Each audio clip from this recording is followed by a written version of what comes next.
അപ്പോൾ കേരളത്തിൻ്റെ ഒരു ചരിത്രത്തെക്കുറിച്ചുള്ള വ്യത്യസ്ത കാഴ്ചപ്പാടുകൾ ഇങ്ങനെയെല്ലാമാണ് എന്നൊരു കാര്യമാണ് നമ്മൾ ആദ്യം സൂചിപ്പിച്ച്.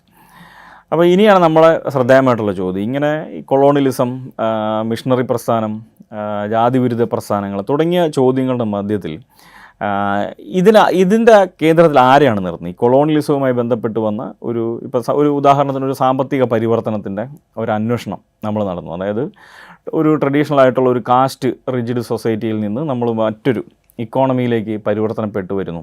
അപ്പോൾ അതിൻ്റെ ഒരു ചരിത്രം നമ്മൾ പറയുകയാണ്. അപ്പോൾ നമ്മൾ ആരെ മുൻനിർത്തിയാണിത് പറയുന്നത്? ഏത് മനുഷ്യ വിഭാഗത്തിന്, അല്ലെങ്കിൽ കേരളത്തിൻ്റെ സാഹചര്യത്തിൽ നിരവധി ജാതികൾ ഉള്ളൊരു സമൂഹമാണ് നമ്മുടേത്. ആ സമൂഹങ്ങളുടെ മധ്യത്തിൽ ഏത് ജാതിയെ മുൻനിർത്തിയിട്ടാണ് നമ്മളൊരു സാമൂഹ്യ സാമ്പത്തിക പരിവർത്തനത്തെ പറയുന്നത് എന്നൊരു പ്രധാനപ്പെട്ട ചോദ്യമാണ്.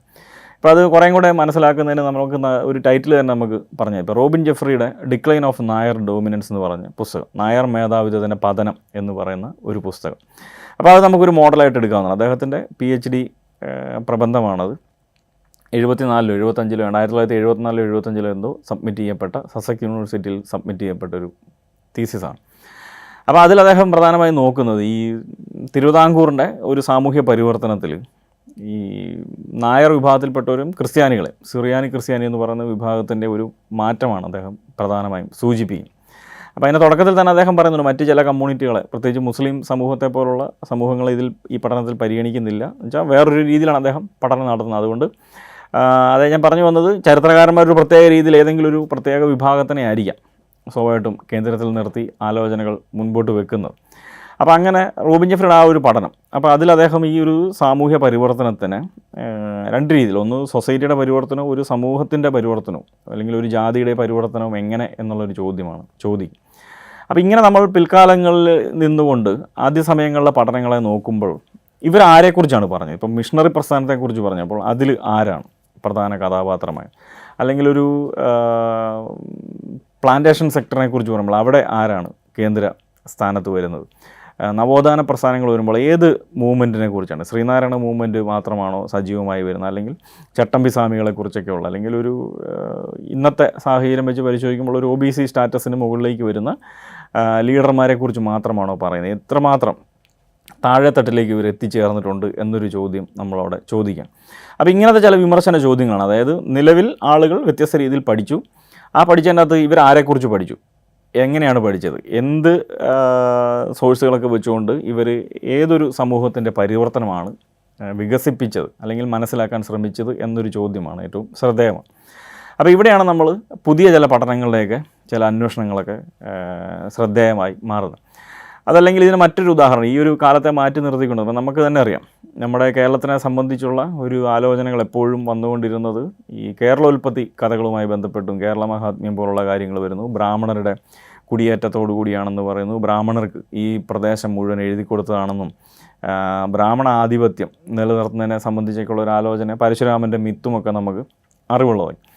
അപ്പം ഇതുമായി ബന്ധപ്പെട്ടിട്ടുള്ള ഒരു ആലോചനയാണ് ആദ്യ സമയങ്ങൾ മുതൽ നിൽക്കുന്നത്. അപ്പോൾ ഇതിനെ ചട്ടമ്പി സ്വാമി ഉൾപ്പെടെയുള്ള ആളുകൾ ഇതിനെ കൗണ്ടർ ചെയ്യാൻ ശ്രമിക്കുന്നു. അങ്ങനെയല്ല എന്നൊരു നിരീക്ഷണമൊക്കെ അദ്ദേഹം മുൻപോട്ട് വെക്കുന്നു.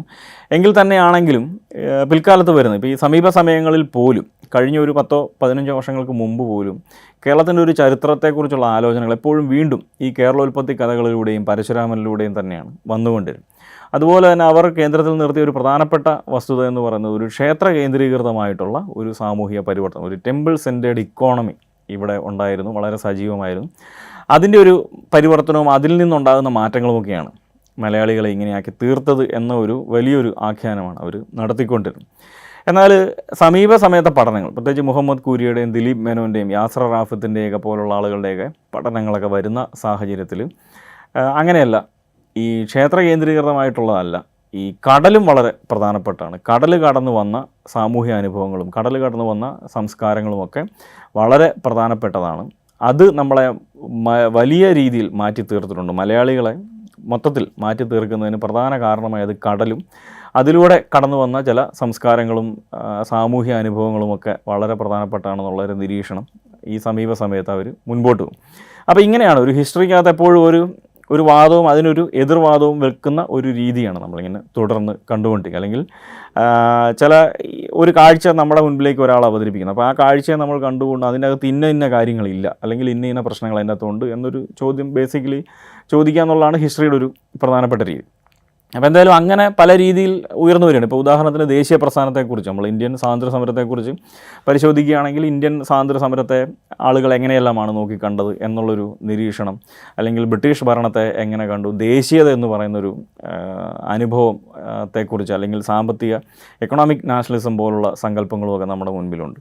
അപ്പോൾ വേറെ ചില ആളുകളൊന്നും അങ്ങനെയൊന്നുമല്ല, ഈ ദേശീയത എന്ന് പറഞ്ഞ കാര്യമൊന്നും കാര്യമായ രീതിയിലില്ല, ബ്രിട്ടീഷ് ഭരണത്തിനെതിരായിട്ട് ഇവിടെ ആരും അങ്ങനെ പോരാടിയിട്ടൊന്നുമില്ല, ഒരു ദസറയുടെ സമയത്തൊക്കെ നടക്കുന്ന ഒരു മിമിക് വാറാണ് എന്നുള്ള രീതിയിലൊക്കെ ഇവർ പറയുന്നു. അല്ലെങ്കിൽ അങ്ങനത്തെ ഒരു വലിയൊരു എതിർപ്പും ഒന്നും ഉണ്ടായിട്ടില്ല എന്ന് വേറൊരു കൂട്ടം ഹിസ്റ്റോറിയന്മാരൊക്കെ പറയുകയാണ്. അപ്പോൾ ഈ രണ്ട് കൂട്ടരും പറഞ്ഞതിനെ പരിപൂർണമായി എതിർത്തുകൊണ്ടാണ് സബാൾട്ടൻ സ്റ്റഡീസ് പോലുള്ള ആളുകൾ നിങ്ങൾ ആരുടെ ദേശീയതയെക്കുറിച്ചാണ് സംസാരിക്കുന്നത്, ഇവിടെ ഒരു ജാതി വിരുദ്ധ വിഷയങ്ങളൊക്കെയാണ് ഇവിടെ ഉണ്ടായിരുന്നത് തുടങ്ങിയ കാര്യങ്ങളാണ് പറയുന്നത്. അതായത് എപ്പോഴും ഹിസ്റ്ററി ഇങ്ങനെയാണ്, ഹിസ്റ്ററി ഒരു കാര്യം പറഞ്ഞു, ഒരാളൊരു ആർഗ്യുമെൻറ്റ് വെക്കുന്നു, അതിനെ കൗണ്ടർ ചെയ്തുകൊണ്ട് മറ്റൊരു ആർഗ്യുമെൻറ്റ് വരുന്നു, അതിനെ കൗണ്ടർ ചെയ്തുകൊണ്ട് മറ്റൊരു ആർഗ്യുമെൻറ്റ്. ഇപ്പോൾ ഇങ്ങനത്തെ ഒരു രീതിയിൽ ഇങ്ങനെ നിരന്തരമായി പുതുക്കപ്പെട്ടുകൊണ്ടിരിക്കുന്ന ഒരു പ്രധാനപ്പെട്ട ഡിസിപ്ലിനാണ് ഹിസ്റ്ററി എന്നുള്ളത്. അതാണ് ഹിസ്റ്ററിയുടെ ഏറ്റവും വലിയൊരു ഭംഗിയെന്ന് പറയുന്നത് അതുതന്നെയാണ്. നമ്മുടെ വാദങ്ങൾ വേറൊരു രീതിയിൽ അടുത്ത ഒരു സ്റ്റെപ്പിലേക്ക് പ്രവേശിക്കുന്നു. അപ്പോൾ കേരളത്തിൻ്റെ സാഹചര്യം ഇങ്ങനെ തന്നെയാണ്. കേരളത്തിൽ ഈ ബ്രിട്ടീഷ് ഭരണത്തിന് ശേഷം കേരളത്തിലുണ്ടായ മാറ്റങ്ങളെ ആളുകൾ പഠിക്കാൻ ശ്രമിക്കുന്നു. ആ പഠിച്ചതിനകത്ത് ആരെയൊക്കെയാണ് ഉൾപ്പെടുത്തിയിരിക്കുന്നത്, ആരെയൊക്കെ ഉൾപ്പെടുത്താതിരിക്കുന്നു, അവരെ ഒഴിവാക്കുന്നതിനുണ്ടായ പ്രധാനപ്പെട്ട കാരണങ്ങൾ എന്തെല്ലാമാണ് തുടങ്ങിയ കാര്യങ്ങളാണ് ഇനി നമ്മൾ ചർച്ച ചെയ്യുന്നത്.